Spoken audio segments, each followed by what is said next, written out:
On a frozen Tuesday morning in February, Giselle Harmon signed a contract with a smirk she did not bother to hide. $1,000. That was the number she assigned to a crumbling garage she openly called a pile of junk not worth the cost of clearing. The man standing across from her wore a scuffed work jacket and carried grease under his fingernails that no amount of scrubbing had ever fully removed. He did not argue. He did not flinch. He simply took the key, nodded once, and walked away into the gray winter air. Giselle turned to her assistant and said something that made the whole group laugh. 6 months later, the name Caleb Merritt appeared on the front page of a regional business publication, and Giselle Harmon, the woman who signed that contract, stood outside a building that used to belong to her company, staring at a reality she had manufactured herself and could not undo. Listen closely, because what happened inside that garage changes everything you think you know about how value works, where it hides, and what it costs a person who is too certain too quickly to look past what is in front of them. Caleb Merritt grew up in a house that smelled like motor oil and burnt coffee. His father, Raymond Merritt, opened a one-bay garage on the outskirts of Detroit in 1987 and ran it for 22 years until his back gave out and his hands could no longer hold a wrench steady. Caleb spent every Saturday of his childhood in that garage, not playing, not watching television, but learning how to listen to an engine the way a doctor listens to a heartbeat, learning how to read the stress marks in a frame the way an engineer reads a blueprint, learning how to see past rust and cracked paint and dead batteries to the mechanical soul underneath. By the time he was 17, he could diagnose an engine fault by sound alone. By 19, he was rebuilding transmissions from scratch. By 22, he had earned an engineering degree in automotive systems from a state university, graduating near the top of his class, and landed a position at Vantage Auto Holdings, a mid-size firm known for its technical restoration division, the kind of work that required both academic precision and hands-on instinct. Caleb had both in abundance. He spent 7 years at Vantage. He was not the loudest voice in any room, but he was often the most accurate one. Colleagues trusted his assessments. Managers relied on his reports. He built a reputation as the man you called when something seemed impossible to save. But institutions do not always reward the people they rely on most. 8 months before the story truly begins, Vantage Auto Holdings finalized a corporate merger. The acquiring company had no interest in the technical restoration division. It did not fit the new financial model, did not generate fast enough returns, did not look good on a restructuring slide. 14 people lost their jobs that Friday night, their notifications delivered by email at 11:17 in the evening. Caleb read his on his phone, sitting at the kitchen table of a rented apartment that barely held his tools and a bed. He did not reply. He closed the screen, sat in the dark for a while, and then went to sleep. The next morning he started making a list. He spent 8 months doing what he had to do, patching vehicles at a local impound yard, living on a tight budget, saving whatever he could after rent and groceries. He did not waste energy on bitterness or noise. He looked for opportunity, the way his father had taught him to look at broken engines, methodically, quietly, without the expectation that it would announce itself. He was 31 years old, he had no debt beyond a small credit balance, and he had $18,000 in savings. Not enough to open a shop, but enough to start something if the right start appeared.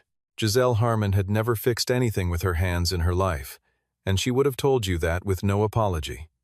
She had a different kind of intelligence, financial, territorial, relentless. At 38, she ran Harmon Capital Group, a real estate firm she had inherited from her father at 29 and grown aggressively over the following decade. Revenue had more than doubled. The company had moved from residential flips into commercial development, then into urban industrial redevelopment, buying old manufacturing land cheap, rezoning it, and selling it to developers at a significant premium. It was a business built on recognizing land value before others did, which made the irony of what was about to happen particularly sharp.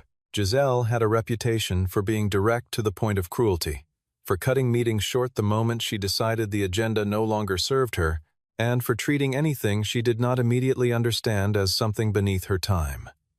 She had been called a visionary by her local chamber of commerce, and a bulldozer by the people who negotiated against her. Both descriptions contained the truth. She was not cruel in the way that people who enjoy cruelty are cruel.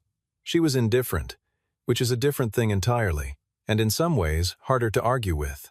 Indifference does not bend to evidence the way that malice sometimes does. It simply does not register the evidence in the first place. In January of that year, Harmon Capital acquired a 4-acre parcel of old industrial land on the northeastern edge of the city, a former light manufacturing zone that had been sitting dormant for over a decade.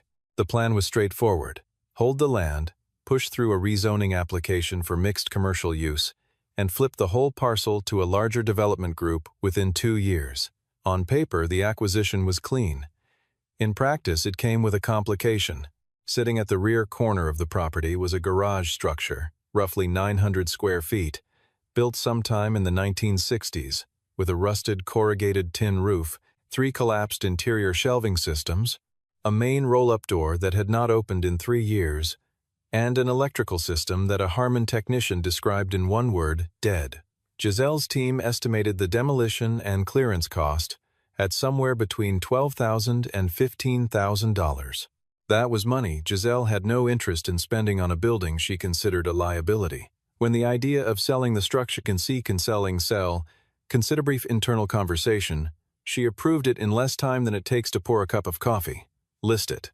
Get rid of it. Move on. Owen Parker heard about the garage from a truck driver who hauled scrap from the area. Owen had worked alongside Caleb Advantage for 3 years, and the two men had remained close after the layoffs. Owen was now freelancing welding, fabrication, occasional engine work, and he called Caleb the evening he heard the rumor, more out of instinct than certainty. He told Caleb what he knew. Old garage, bad condition, Harmon Capital wanted it gone, might sell cheap. Caleb said very little on the phone. The next morning, he drove out to the property and parked on the far side of the street. The temperature was hovering near 20 degrees. Light snow moved sideways in the wind. He sat in the car and looked at the building for approximately 15 minutes without moving. From the outside it was, objectively, not impressive. The roll-up door was visibly warped. 2 of the 4 small windows on the side wall were boarded over. The roof had a visible sag at the eastern corner, but Caleb was not looking at what was visible. He was calculating the dimensions, noting the concrete foundation, observing the way the structure sat on the lot, and most importantly, registering the address. He knew this intersection. He had driven through it dozens of times. He knew what was around it, what was adjacent to it, and he had a quiet but precise suspicion about what was coming to this part of the city within the next 12 to 18 months. He called the number on the sign staked at the gate. He got a Harmon Capital assistant. He asked to arrange a viewing. The appointment was set for the following week. Giselle arrived with 3 people. Her assistant Adrian Cole, a structural engineer from a contracted firm, and a real estate attorney. She wore a caramel-colored wool coat, heeled boots, and carried the particular expression of someone who has already decided the meeting is a formality. Caleb arrived alone. He wore his standard work jacket, carried a small spiral notebook, and showed up 2 minutes early. When Giselle's car pulled in, she stepped out, looked around the property briefly, then looked at Caleb with the kind of assessment that takes about 3 seconds and draws conclusions from the wrong data. She asked him, in a tone that made her assistant smile, whether he was a mechanic or a scrap hauler. Caleb did not answer the question directly. He asked if he could see the inside. Giselle unlocked the side entrance. The roll-up was impossible and gestured for him to go ahead, then followed with her group. She narrated the defects almost immediately, the way a real estate agent narrates features, but in reverse. The roll-up door had been jammed for 3 years. There were 3 visible structural cracks in the ceiling joists. The electrical was fully non-functional. A site assessment had identified possible foundation settling in the northwest quadrant. She said her team valued the property, accounting for demolition costs, at negative $15,000. She said this clearly and without softening, as if making sure Caleb understood that he was not being offered a bargain, he was being offered a problem with a price tag attached to it, to make the problem go away faster. Caleb nodded slowly and walked into the interior. It was dark. He used the flashlight on his phone. He moved methodically from wall to wall, corner to corner, running his hand along the concrete block walls, looking up at the ceiling, crouching down to check the floor surface. He spent 12 minutes inside. Then he came back out into the cold and asked one question: "How much?" Giselle looked at him for a beat, then turned to Adrian and repeated the question in a voice pitched for the group, as though the question itself was the punchline to something. $1,000, she said, with a full waiver of any harm and liability, and a relocation clause, requiring Caleb to vacate the structure within 18 months should the broader redevelopment project receive formal approval and break ground. Caleb agreed without negotiating. He signed the contract at a folding table that someone had set up near the gate, with the wind cutting across the lot and the attorney watching over his shoulder. When the handshake was done, and Caleb had the key in his jacket pocket, Giselle said to Adrian, just loud enough, that she was noting in the file the sale of a derelict garage to a very optimistic man. There was quiet laughter. The group walked back to their vehicles. Caleb stood at the gate for a moment, then turned back toward the building and walked the length of the exterior one more time before heading to his car. He stopped near the side door for exactly 2 seconds, looked through the gap in the warped frame at something in the far interior corner, something beneath a large blue tarp, something that rose from the floor nearly to the ceiling, and then he walked to his car and drove away. He came back the next morning at 6. He came with a heavy flashlight, a pry bar, a set of hand tools, and his spiral notebook. He did not start with the structure. He started with the tarps. There were 8 of them, in varying sizes, layered and tied with rope and coated with years of dust and the residue of a building that had been sealed and forgotten. He pulled the first one back slowly. The way you open something you are fairly certain is valuable, but cannot afford to be wrong about. Underneath was a car. He pulled the second tarp. Another car. He worked through all 8 in just under 30 minutes, each one a variation of the same revelation. 8 automobiles, arranged in 2 rough rows, every one of them covered and left in a building that Harmon Capital's team had walked into, looked around, and classified as an empty demolition target, without ever once looking past the tarps that covered the most significant contents of the space. He stood in the middle of those 8 cars with his flashlight moving slowly from one to the next and said nothing out loud. The first car he cleared enough dust from to read the badge, a 1967 Ford Mustang Fastback. The body had surface rust on the quarters and roof. The paint was peeling in wide strips, but the chrome trim was all present. The glass was intact, and when he opened the driver's door and looked at the odometer, the reading confirmed the car had not moved in decades. He checked the VIN plate. Original stampings. He opened the hood. A V8 block, fully present, no visible catastrophic damage, cylinder head covers intact. He wrote 4 numbers in his notebook and closed the hood gently. The second car took his breath away slightly more than the first. A 1969 Chevrolet Camaro Z28, a production variant so limited in number that collectors had been known to pay serious money for examples in far worse condition than this one. The frame number was readable. The Rally Sport trim was intact. He wrote that number down and drew a small circle around it. Cars 3 through 5 were sedans from the 1950s and early 1960s, a 58 Chevrolet Bel Air, a 61 Ford Galaxy, and a 63 Buick Riviera, all recoverable, all worth money after proper restoration, though not at the level of the first 2. The 6th car stopped him completely. He had to crouch down and look at the badge from a particular angle to make sure he was reading it correctly. A 1971 De Tomaso Pantera. An Italian-American sports car produced in limited numbers through a partnership between the Italian coach builder and Ford's engine division, with total production across all years numbering only around 10,000 units. Finding one in any condition was unusual. Finding one in a forgotten garage in the Northeast, with its chassis present and its mid-engine compartment sealed but intact, was the kind of thing that happens in stories, except this was not a story yet. It was still just a cold building with a flashlight beam moving through it, and a man in a work jacket writing numbers in a notebook with a hand that was not entirely steady. The last 2 cars were too far gone. Floor pans collapsed, body panels corroded through, but they held usable components, and components had value too. He wrote everything down, his rough estimate. Sitting on an overturned milk crate in that garage with the notebook open on his knee was somewhere between $400,000 and $600,000 in restored market value if the work was done correctly. He had paid $1,000 for the building and everything inside it. He walked the surrounding blocks in the afternoon. He knew this area in the way that people who grew up nearby know a neighborhood not from maps, but from repeated presence. The garage sat at a corner lot where two secondary roads intersected, approximately a quarter mile from an on-ramp to a federal highway, and directly adjacent to a bus corridor that the City Transit Authority had been quietly planning to expand for the past 18 months. 3 vacant lots sat immediately behind the garage, facing the secondary road, and they were listed for sale at prices that reflected their current appearance. Abandoned, unlandscaped, surrounded by chain link. Nobody had connected those lots to the infrastructure map yet. Caleb had an acquaintance from his engineering years, a man named Marcus who now worked in municipal planning, and he called him that evening. He asked a simple, neutral question about the development zone classifications for that quadrant. Marcus gave him a simple, neutral answer.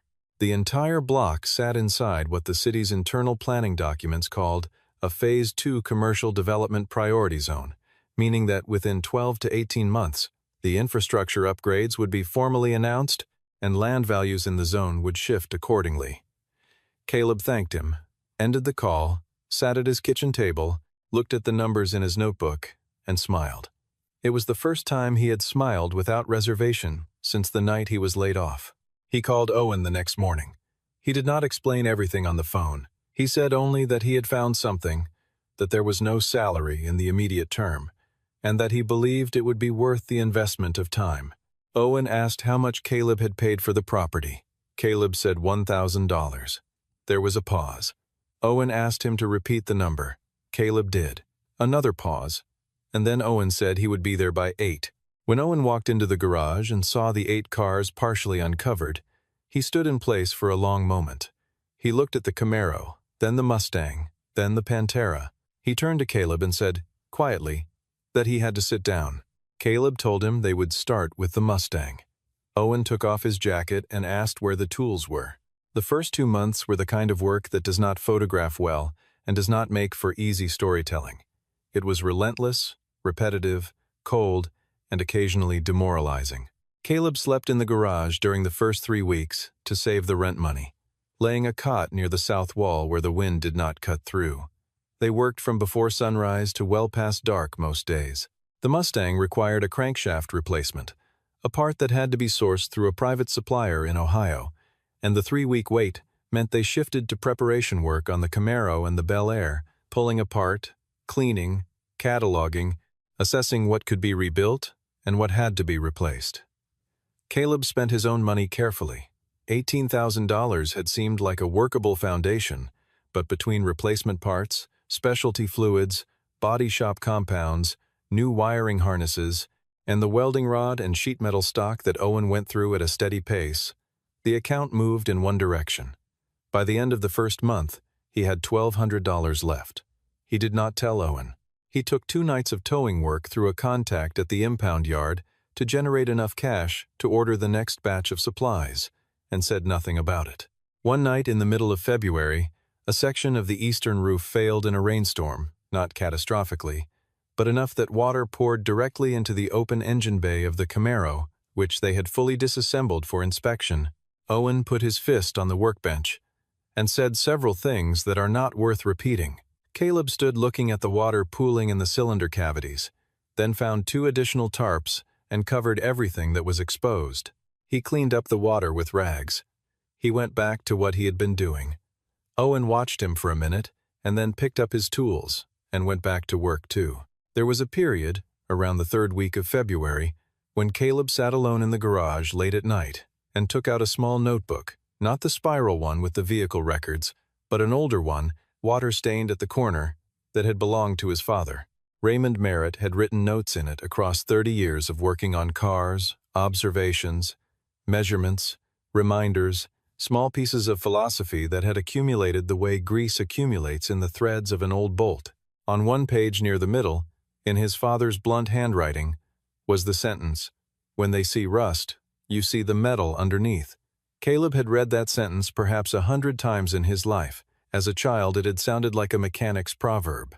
As an adult who had spent 7 years at a corporate firm, it sounded like the most economically accurate thing anyone had ever written down. Caleb took out a pen and wrote below it, in his own hand, $1,000, February. This is where it starts. He closed the notebook and put it in the inner pocket of his jacket, where it stayed for the remainder of the project. By the end of March, the Mustang was finished. Not repainted in candy colors or modified with aftermarket parts restored, correctly, to its original specification, the way a serious collector demands.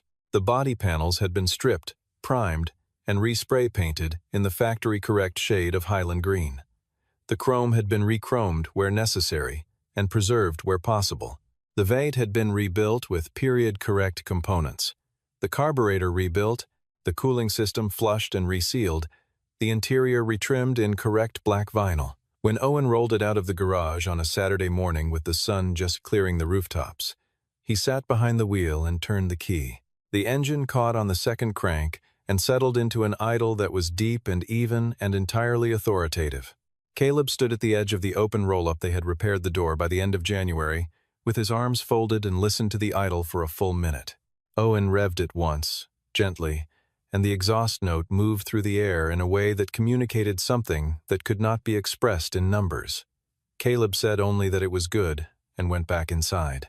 He posted a single listing on a private forum used by serious collectors of American muscle cars. No auction platform, no open marketplace, just a carefully worded description, accurate vehicle history, photographs of the restoration work, and a contact number. He received 11 inquiries in 72 hours. The one he prioritized came from a woman named Diana Ashford. She was 55 years old, a widow who had inherited a significant estate from her late husband, a man who had made his fortune in industrial manufacturing and who had spent the past decade building one of the more serious private collections of American classic automobiles in the northeastern region, housed in a climate-controlled facility on her Vermont property. She did not negotiate aggressively. She asked precise questions about the VIN, about the original build sheet, about the specific suppliers used for the chrome restoration, about the engine rebuild documentation. Caleb answered each one with the same level of precision she brought to asking them.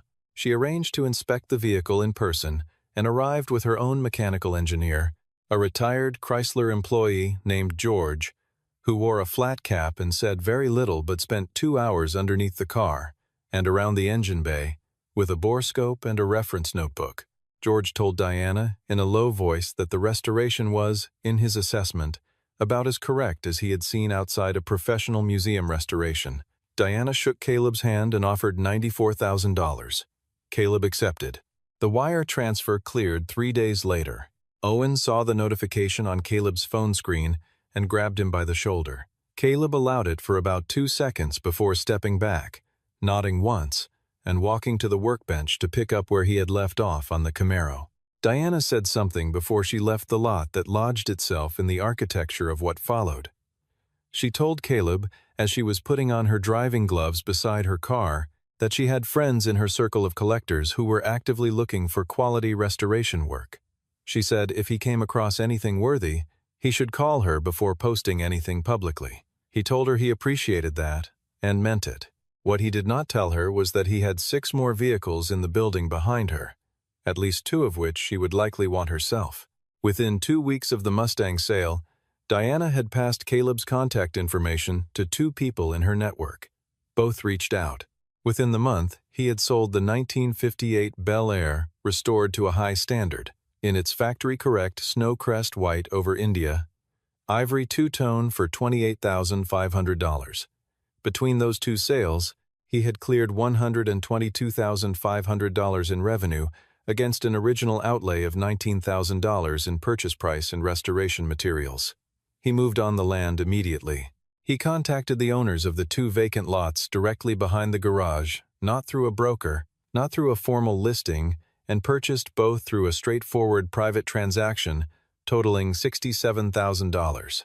The owners, neither of whom had current knowledge of the phase 2 zoning development, were content with the price. Caleb filed the deeds, began the business registration paperwork, and took a third lot on a purchase option that would convert in 60 days. He hired 2 additional technicians, a body specialist named Kevin, who had previously worked for a restoration house in Pennsylvania, and a part sourcing expert named Ray, who had spent 15 years tracking down rare components through private networks. Owen became, by function, if not yet by formal title, the technical director of the operation. The business registered under the name Merit Restoration and Auto Works. The De Tomaso Pantera consumed 6 weeks and tested every skill the team collectively possessed. The engine, a Ford Cleveland Vate mounted amidships in the Italian body, had been seized from inactivity, and freeing it without damaging the block required a chemical process that took 11 days and an amount of patience that Owen described as almost religious. Sourcing the correct body components meant importing specific panel fabrications from an Italian specialist who worked from a small shop outside Bologna and communicated primarily through a fax machine. The interior required sourcing correct specification, vinyl and carpet from 2 separate suppliers, one in Germany and one in New Jersey. The wheels needed to be rebuilt from the center out. The electrics were, in Owen's professional opinion, a deliberate attempt by the original Italian engineers to make future maintenance as challenging as possible. But when it was finished, when the car sat in the garage under full lighting, its deep red paint restored to a depth that seemed to absorb light rather than reflect it, its wedge profile, as aggressive and controlled as it had been when it left the factory in 1971, it was, without question, the finest single object that any of them had ever had a hand in producing. Charlotte Webb had been covering business and finance for the Northeast Business Review for 9 years, and she had a specific talent for finding stories that the financial press had not yet classified as stories.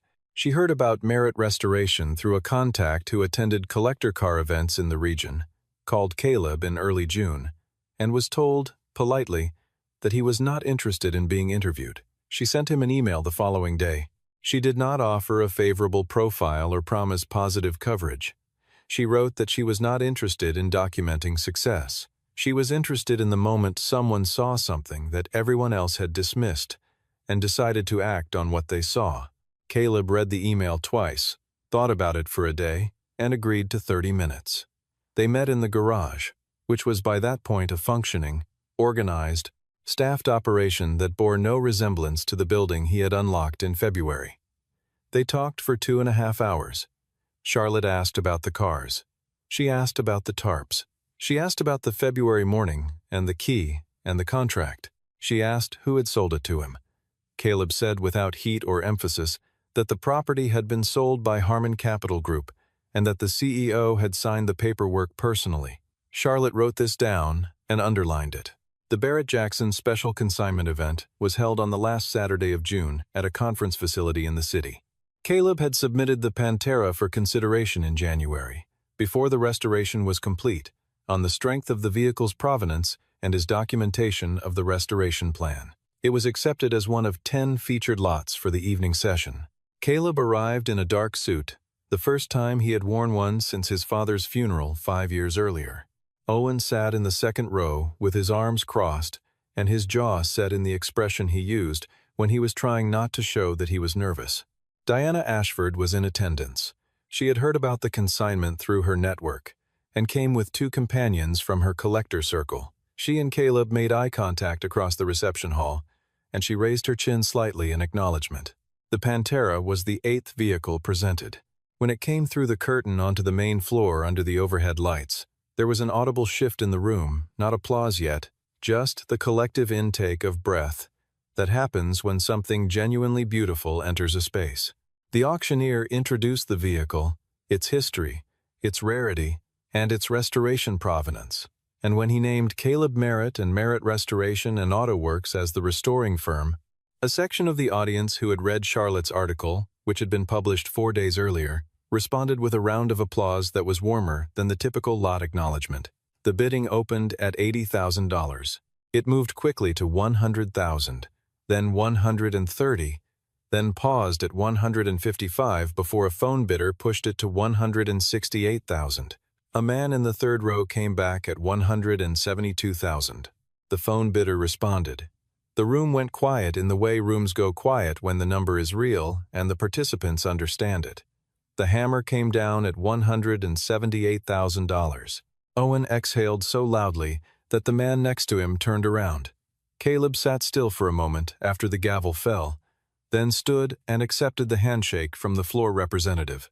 He was composed in the way that only people who have spent months in a cold garage working toward a specific outcome can be composed when that outcome arrives. Not surprised, not overwhelmed, just confirmed. Giselle Harmon was at the event. She had not come for the auction itself. She had come because her attorney had told her, after the article ran, that she should understand the full scope of what had happened before deciding how to respond to it. She stood near the rear of the hall during the bidding, watching. She watched the number climb. She watched the gavel fall. She watched Caleb accept the congratulations of the people around him with quiet economy.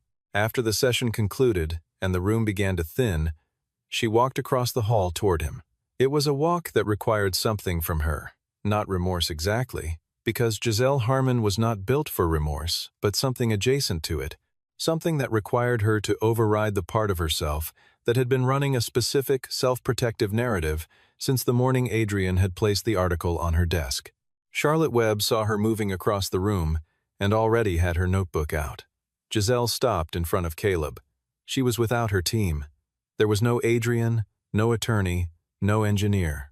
Just her, in a different coat than the one she had worn in February, standing in front of a man whose name was now in 2 business publications, and who had just watched his work sell for more than $178,000 in a single evening.